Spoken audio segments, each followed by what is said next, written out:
ప్రార్థన చేస్తున్న సమయంలో విపరీతమైనటువంటి ఒక కాంతి, విపరీతమైనటువంటి ఆ కాంతిని నన్ను ఆవరించటం, నేను తెలియని భాషలలో మాట్లాడటం, యేసుక్రీస్తు ప్రభువు యొక్క ఆవరణ, యేసుక్రీస్తు ప్రభువు యొక్క సన్నిధి, పరిశుద్ధాత్ముని యొక్క కృమరింపు నా జీవితంలో నేను గమనించాను. పరిశుద్ధాత్ముడు నన్ను తాకినప్పుడు, పరిశుద్ధాత్ముడు నా పైన బలంగా వీచినప్పుడు నేను తట్టుకోలేకపోయాను. నా హృదయం పులకించిపోయింది, నా శరీరం పులకించిపోయింది. నేను కళ్ళు మూసుకొని ఉన్నాను. నేను ఒక గొప్ప దర్శనం చూస్తున్నాను. ఇదిగో తెల్లని బట్టలు వేసుకున్నటువంటి చాలామంది నెత్తిన టోపీ పెట్టుకొని పరిగెట్టుకుంటూ వస్తున్నారు. ప్రభు అయిన యేసుక్రీస్తు తన చేతులు బారుగా చాల్చి నిలబడుకుని ఉంటే ఆయన కౌగిలిలోనికి ఎంతో కొన్ని వేల మంది పరిగెట్టుకుంటూ వస్తున్నారు. ఆమోసు గ్రంథం ద్వారా ప్రభువు నాతో మాట్లాడాడు. ఆమోసు గ్రంథం ద్వారా ప్రభువు నాతో మాట్లాడి ఆయన నాకు వినిపించే విధంగా పరిశుద్ధాత్ముని యొక్క నడిపింపు. ఆయన అన్నాడు, నీవు ఇందోర్ అనే పట్టణానికి వెళ్ళాలి, నువ్వు చండీగఢ్ అనే పట్టణానికి వెళ్ళాలి, నువ్వు ఉదయ్పూర్ అనేటటువంటి పట్టణానికి వెళ్ళాలి. మరి దైవజనులు ఇప్పుడు నిలబడుకుని మాట్లాడుతూ, ఏమయ్యా ఉత్తర భారతదేశంలో చాలామంది అవసరం వెళ్ళరా అని అంటున్నాడు. అదే సంఘటన నాకు జరిగింది. 2000 సంవత్సరంలో ఆ భక్త సింగ్ గారు చనిపోయారు. ఆయనను తీసుకుని వెళ్తున్నారు. కొన్ని వేల మంది ఆయనకు వెనకగా వెళుతున్నారు. ఆ ప్రార్థిద్దాం అనంటే కొన్ని వేల మంది తలలు ఉంచుకొని ప్రార్థిస్తున్నారు. ఆ దృశ్యం నేను పైనుంచి చూశాను. దేవా, ఒక వ్యక్తి ఉత్తర భారతదేశం నుంచి నా ప్రజలను ప్రేమించి తెలుగు వారి మధ్యకు వచ్చి మరి పరిచర్య చేస్తే నేనెందుకు వెళ్ళకూడదు అన్నటువంటి ఆ ఛాలెంజ్ నేను తీసుకున్నాను. నేను వెళ్ళాను, మధ్యప్రదేశ్ అనే ప్రాంతంలోకి వెళ్ళాను. పరిశుద్ధాత్ముడు నన్ను నడిపిస్తున్నాడు. ఒకానొక రోజు రాత్రి రెండు చొక్కాలు 2 ప్యాంట్లు పెట్టుకుని బయలుదేరాను. నాకు భాష రాదు, ఒక్కరు తెలియదు, ఆ ప్రాంతం తెలియదు, ఎక్కడుండాలో తెలియదు, ఏం చేయాలో తెలియదు. దేవుడు చెప్పాడు నేను వెళ్ళాలి. పరిశుద్ధాత్ముని యొక్క ప్రిపరేషన్, పరిశుద్ధాత్ముడు నీలో నిన్ను నింపినప్పుడు కేవలము నూనె బుడ్డీలు అమ్ముకునే పాస్టర్గా మారవు నువ్వు. గుర్తుంచుకోండి ఈ విషయం. పరిశుద్ధాత్ముడు నిన్ను తాకినప్పుడు నువ్వు ఛాలెంజెస్ తీసుకుంటావు. ఇంతవరకు సహోదరుడు ఆజాద్ చెప్పినట్లుగా తన దేవుని ఎరిగిన వారు బలము కలిగి గొప్ప కార్యాలు చేస్తారు, గొప్ప కార్యాలు చేస్తారు. నీ సంఘం పక్కన ఇంకొకడు సంఘం పెట్టే కార్యాలు కావు, గొప్ప కార్యాలు చేస్తారు. ప్రభువు లేని చోట ప్రభువును ప్రకటించడానికి ముందుకొస్తారు. అది చీకటి, భయంకరమైనటువంటి చలి. ఉత్తర భారతదేశంలో మనం ఇక్కడ ఏదైతే ఊపుకుంటున్నామో ఈ సమయంలో అక్కడ చల్లగా ఉంటుంది. అంటే ఇప్పుడు వేడిగానే ఉంటుందిలేండి. నేను వెళ్ళింది డిసెంబర్, జనవరి, ఫిబ్రవరిలో భయంకరమైన చలి. ఆగస్టు నెలల్లో కూడా భయంకరమైనటువంటి వాతావరణం, వర్షం పడిన తర్వాత చలిగా ఉంటుంది. నేను వెళ్ళాను, నాకు తెలియదు అంత చలి ఉంటుందని. మామూలు చొక్కాలు వేసుకుని మామూలుగా వెళ్ళిపోయాను. నేను అక్కడికి వెళ్తే గడగడ వణికిపోతున్నాను. కిందికి దిగాను. రైల్వే స్టేషన్లో ప్లాట్ఫామ్ మీద 3 రాత్రులు గడిపాను. 3 రాత్రులు ప్రార్థన, ఉదయాన్నే లేయటం, వాక్య పరిచర్యకి వెళ్తాం, ప్రార్థన, ఉదయాన్నే లేయటం. ప్రభు నాకు చెప్తున్నాడు, ఫలానా టెంపో ఎక్కు, ఫలానా చోట దిగు, ఫలానా ఇంటికి వెళ్ళు, ఫలానా వాడితో మాట్లాడు.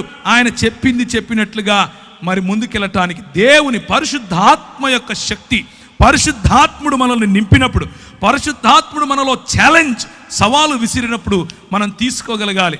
2 చొక్కాలు 2 ప్యాంట్లతో వెళ్ళానని చెప్పాను. చేపులో నా దగ్గర 500 700 డబ్బులున్నాయి.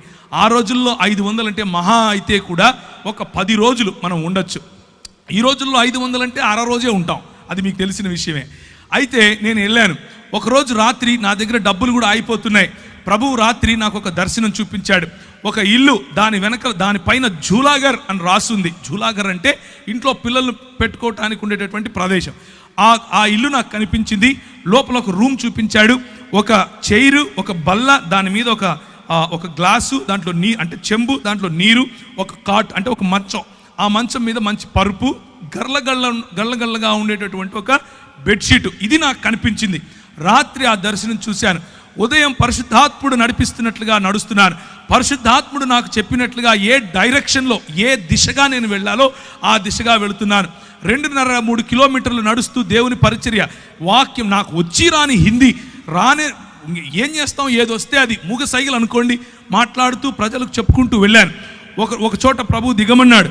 దిగి చూస్తే ఎదురుగా అదే ఇల్లు కనిపిస్తోంది. దేవునికి స్తోత్రం కలుగును గాక. ఆ ఇంటికి వెళ్ళి తలుపు తట్టు అన్నాడు. నేను ఆ ఇంటికి వెళ్ళి తలుపు తట్టాను. అది జైన్లు ఉండేటటువంటి ఇండ్లు. అంటే ఆ ఇంట్లో వాళ్ళు జైన మతాన్ని వాళ్ళు అనుసరిస్తారు. ఆమె వచ్చి ఏం కావాలి అని అడిగింది, హిందీలో, తెలుగులో కాదు. నాకు ఏం లేదండి రూమ్ కావాలి అని అడిగాను. అవునా అని పైనుంచి కిందికి చూసి, పైన ఒక రూమ్ ఉంది చూసుకోపో అంది. పైకి వెళ్ళాను. పైకి వెళ్ళంగానే అదే మంచం, అదే గళ్ళగళ్ళగా ఉండే బెడ్షీటు, అదే చైరు, అదే టేబుల్, అదే చెంబు నీళ్లు నింపబడి ఉన్నాయి. కిందికి వచ్చాను. అమ్మ నాకు సరిపోతుంది, నేను తీసుకుంటాను అన్నాను.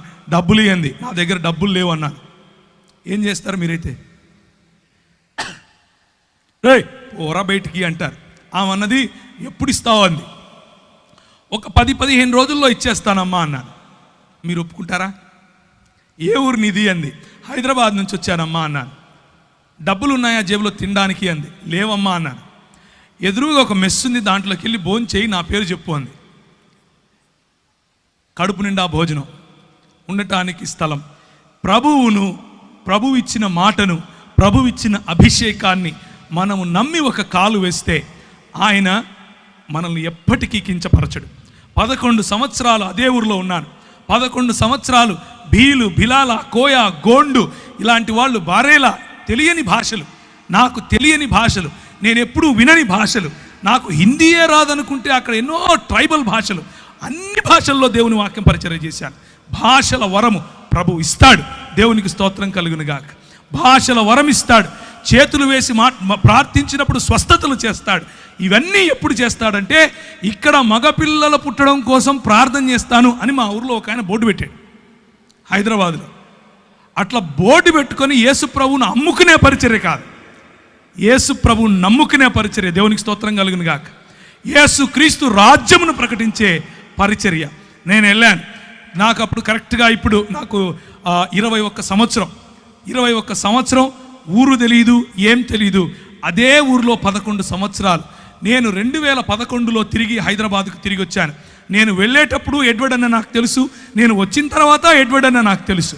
కానీ అక్కడ ఉన్న 11 సంవత్సరాలలో ప్రభువు నన్ను వాడుకున్నటువంటి పద్ధతి, అక్కడ ఉన్న 11 సంవత్సరాల్లో నా చదువును ఆశీర్వదించాడు. నేను MBA ఇన్ ఇంటర్నేషనల్ బిజినెస్ అన్న కోర్స్ చదివాను. చదివిన తర్వాత ఎన్నో దేశాలు నన్ను ప్రభువు తిప్పాడు. తిరిగిన అన్ని దేశాల్లో ప్రభు పరిచర్యలో వాడుకున్నాడు. అంత మాత్రమే కాదు, ఈ చెప్పిన తెగలు, ట్రైబల్ మధ్య ప్రభు వాడుకున్నాడు. అన్నిటికంటే ముఖ్యంగా నాకు చూపించిన దర్శనం, ముస్లిముల మధ్య నీతో వాడుకుంటాను అని చెప్పాడు. ముస్లిముల మధ్య వాడుకున్నాడు. నేను వెళ్ళినప్పుడు 6 మంది, ఒక్క వ్యక్తి ప్రభువుని నమ్ముకోవటానికి 5 ఏళ్ళు పట్టింది.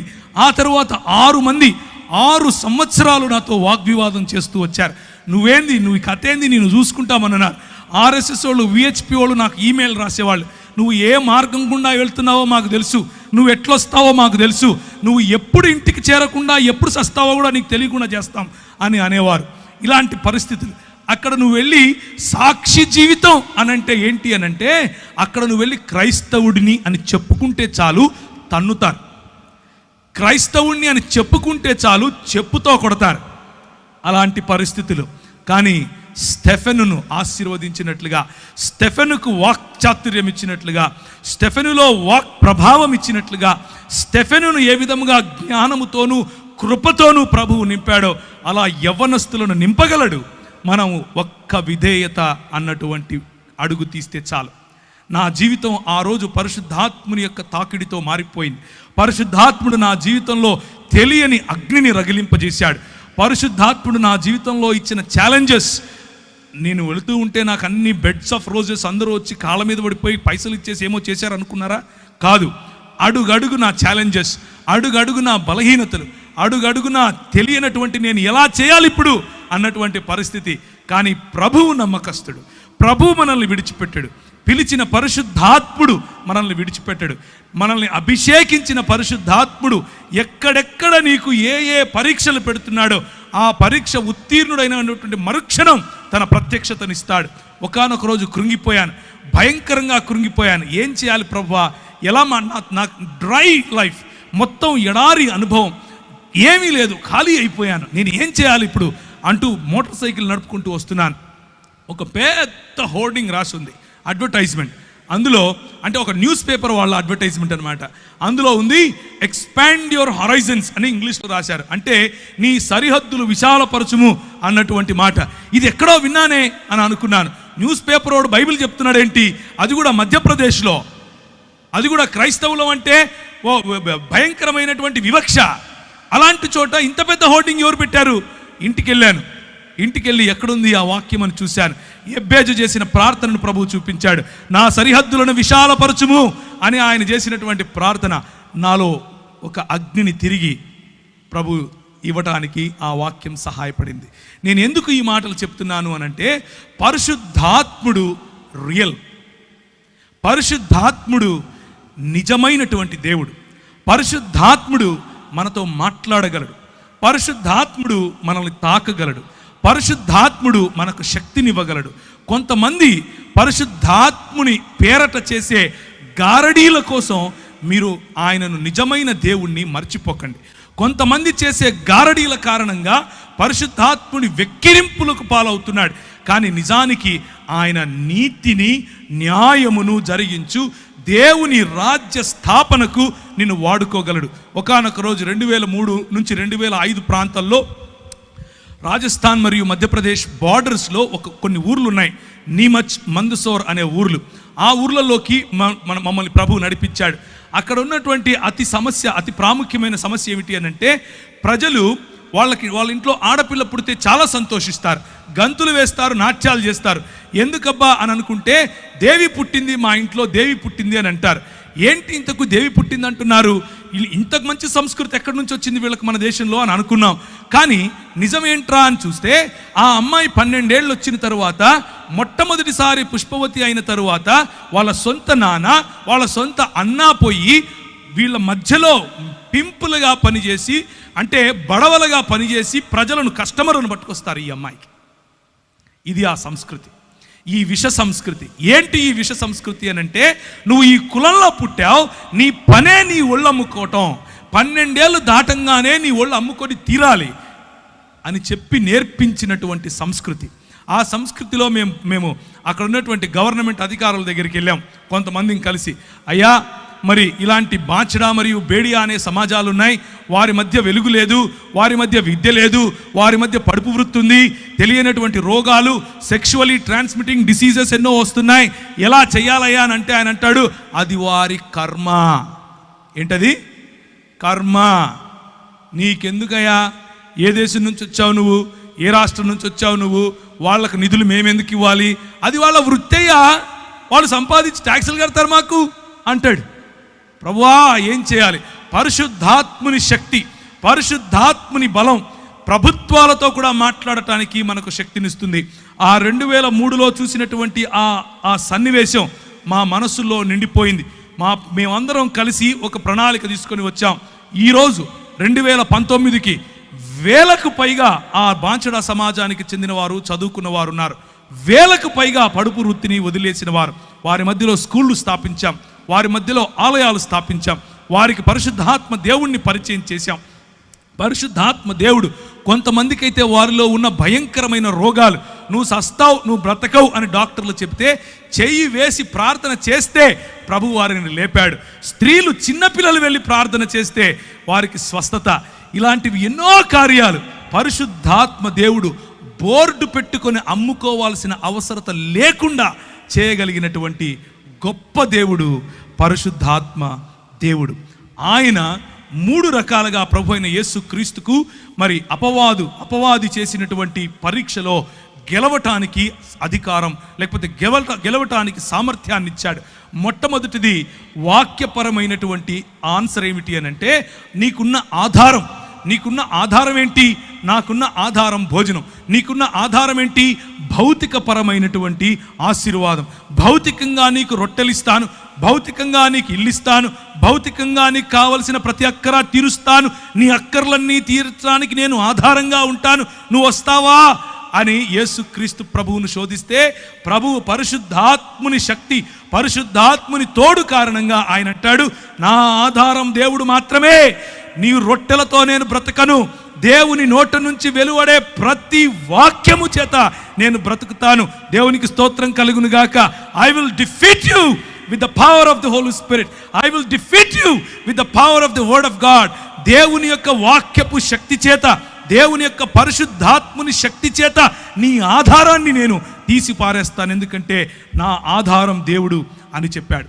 రెండవ పరీక్ష యేసు ప్రభువుకు పెట్టినది ఏమిటి అని అంటే ఆరాధన అన్నటువంటి పరీక్ష.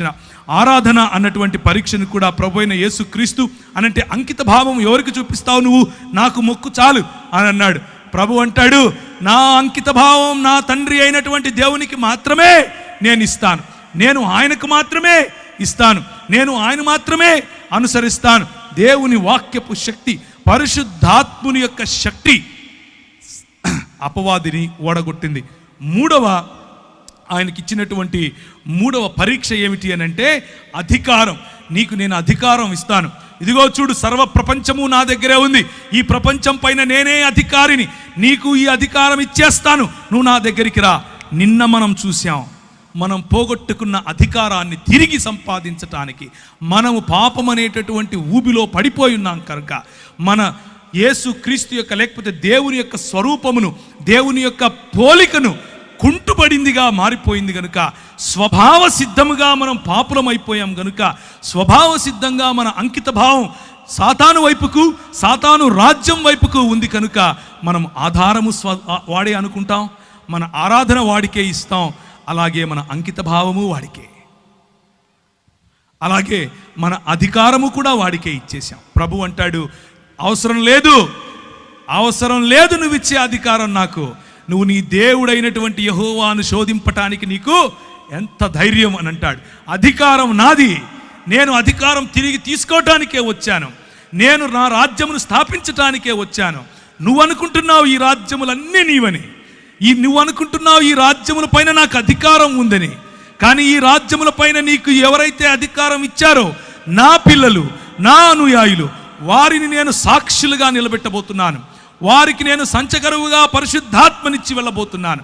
నాకు తోడుగా ఉండి నిన్ను ఓడించటానికి అవసరమైనటువంటి పరిశుద్ధాత్ముడు నేను వారికి ఇచ్చిపోతాను. నీవు నీ దేవుడైనటువంటి యెహోవాను శోధించటానికి నీకు అర్హత లేదు అని కొట్టి పారేశాడు. ఇది దేవుని రాజ్య సువార్త. దేవుని రాజ్య సువార్త ఈరోజు ప్రకటించబడుతున్నట్లుగా వేరొక యేసు కాదు, ఈరోజు ప్రకటింపబడుతున్నట్లుగా వేరొక ఆత్మ కాదు, ఈరోజు ప్రకటింపబడుతున్నట్లుగా వేరొక సువార్త కాదు. మనము నమ్మేటటువంటి యేసు రాజైన యేసు, మనము నమ్మేటటువంటి యేసు రాజులకు రాజైన యేసు, మనము నమ్మేటటువంటి యేసు ప్రభువులకు ప్రభు అయిన యేసు, మనము నమ్మేటటువంటి యేసు దేవుళ్లకు దేవుడైనటువంటి దేవుడు. ఆయన రాజ్యమును స్థాపించటానికి వచ్చాడు, ఆయన స్థాపిస్తాడు.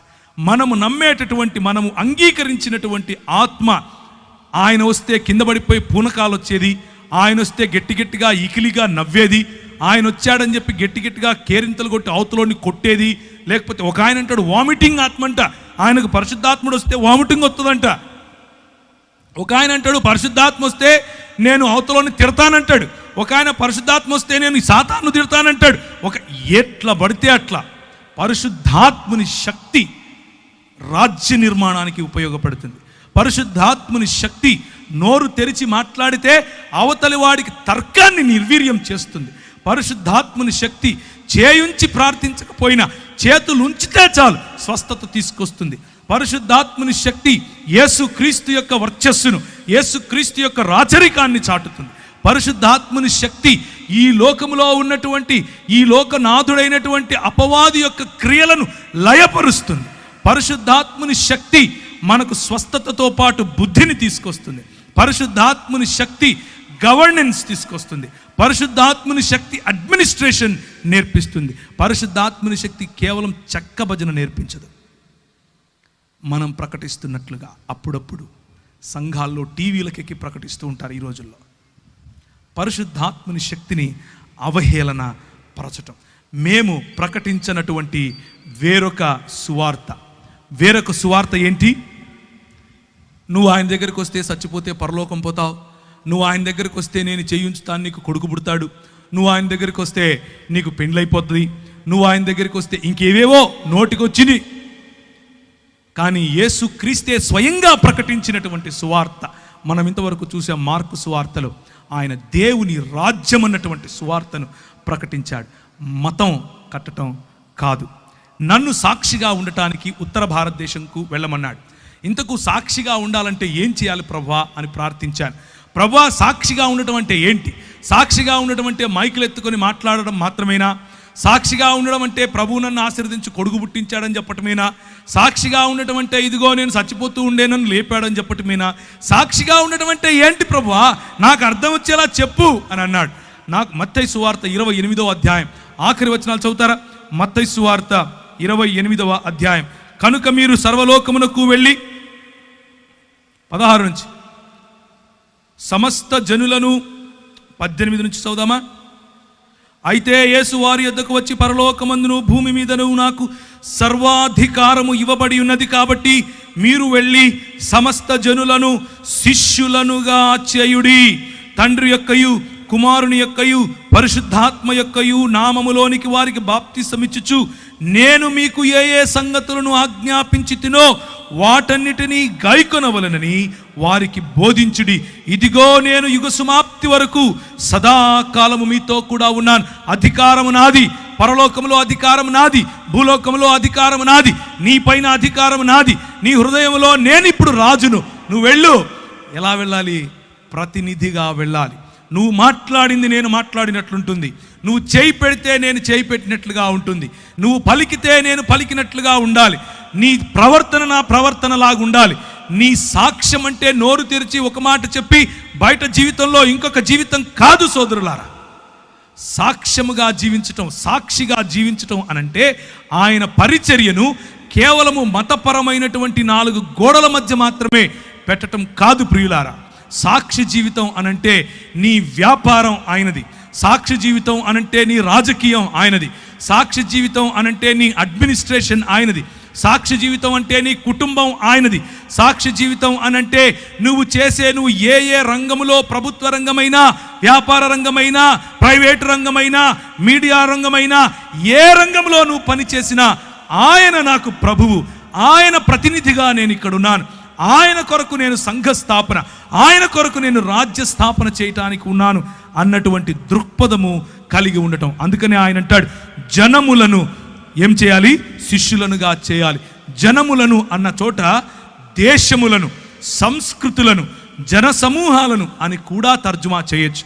గ్రీకులో వాడినటువంటి పదము ఎత్నే అన్నటువంటి పదం, ఆ పదాన్ని అలా కూడా తర్జుమా చేయొచ్చు. మన పిలుపు ఒక దానియేలు పిలుపు, మన పిలుపు ఒక నెహెమ్యా పిలుపు, మన పిలుపు ఒక దావీదు పిలుపు, మన పిలుపు ఒక ఎస్తేరుకి ఇవ్వబడినటువంటి పిలుపు. మన పిలుపు కేవలము చెక్కభజన చేసే పిలుపు కాదు, మన పిలుపు కేవలం మతంలో ఉండటం కాదు. మన పిలుపు వాడి చేతి పని యందు నిపుణత గలవాడిని చూచితివా, వాడు అల్పుల ఎదుట కాదు రాజుల ఎదుట నిలబడును అని దేవుని వాక్యం చెబుతా ఉంది. ఆ పిలుపులో మనం ఉన్నాం అన్న విషయాన్ని జ్ఞాపకం చేసుకోండి. అపోస్తలుల కార్యములు 1వ అధ్యాయం, అపోస్తలుల కార్యము 1వ అధ్యాయం. ఆయన శ్రమపడిన తరువాత 40 దినముల వరకు వారికి అగపడుచు ఏం చెప్పాడు? మీరు ఒక మతం కట్టండి, మీరు వెళ్ళి చక్క భజన చేయండి, మీతో పాటు నేను కూడా భజన చేస్తాను అన్నాడా? అది మన ఆత్మీయ జీవితంలో భాగం, కానీ అది మాత్రమే ఆత్మీయ జీవితం కాదు. ఆయన ఏమన్నాడు?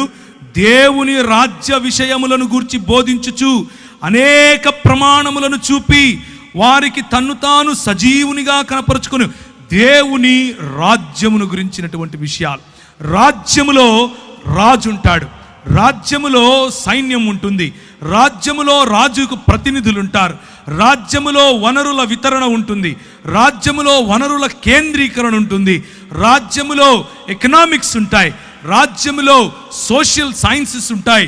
ఏ విధంగా సామాజికంగా మనం ప్రజలను అట్టడుగునున్న వారిని బయటికి తీసుకొని రావాలి అన్న ఆలోచనలు ఉంటాయి.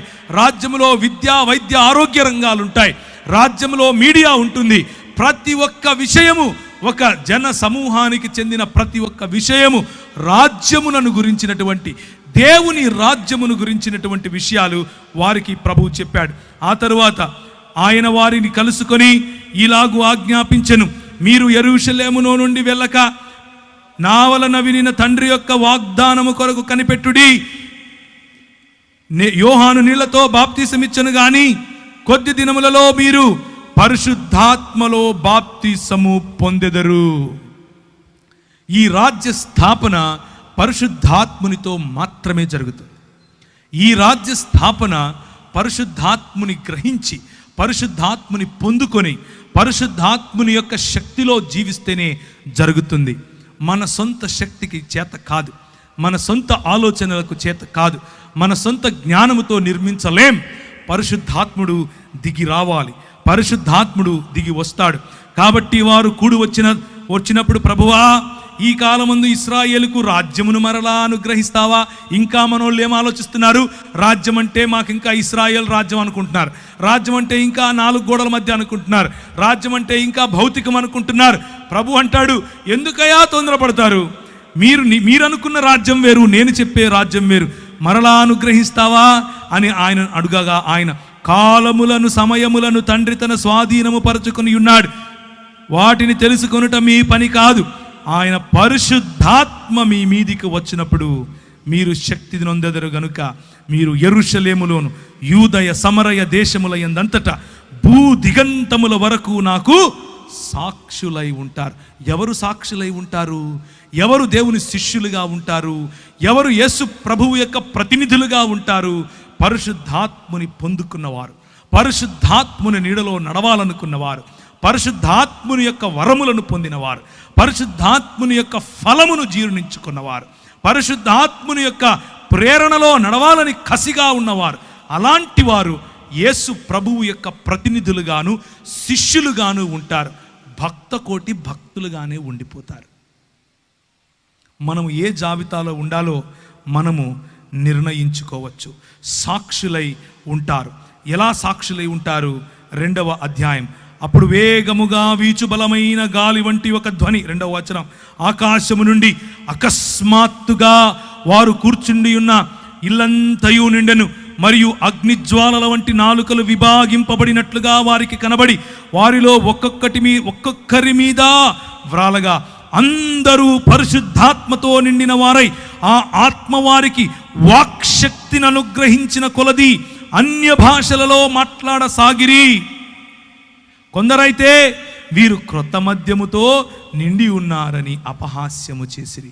ప్రియమైనటువంటి దేవుని సంఘమా, పరిశుద్ధాత్ముని యొక్క తాకిడి, పరిశుద్ధాత్ముని దిగి వచ్చినప్పుడు, ప్రజలు మన జీవితాల్లో జరిగేటటువంటి కార్యాలు చూసినప్పుడు, మన వాక్ శక్తిని చూసినప్పుడు, మన జీవితాల్లో కలిగినటువంటి పరిశుద్ధత పట్ల కసిని చూసినప్పుడు, మన జీవితాల్లో న్యాయం పట్ల మనకు వచ్చినటువంటి ఆ మక్కువను చూసినప్పుడు, కనికరాన్ని ప్రేమించాలి అన్నటువంటి విలువలు చూసినప్పుడు, అయ్యో అట్టడుగున ఉన్నాడే వీడు కుష్ఠరోగి, వీడిని కాల్చేద్దాం, లేకపోతే ఇసుక తెన్నుల్లో తీసుకెళ్ళి పూడ్చేద్దాం, వీడిని తాకొద్దు, వీడి వల్ల కష్టం అని అనుకున్నప్పుడు పరిశుద్ధాత్ముని యొక్క నింపుదల, పరిశుద్ధాత్ముని యొక్క ప్రేరణ.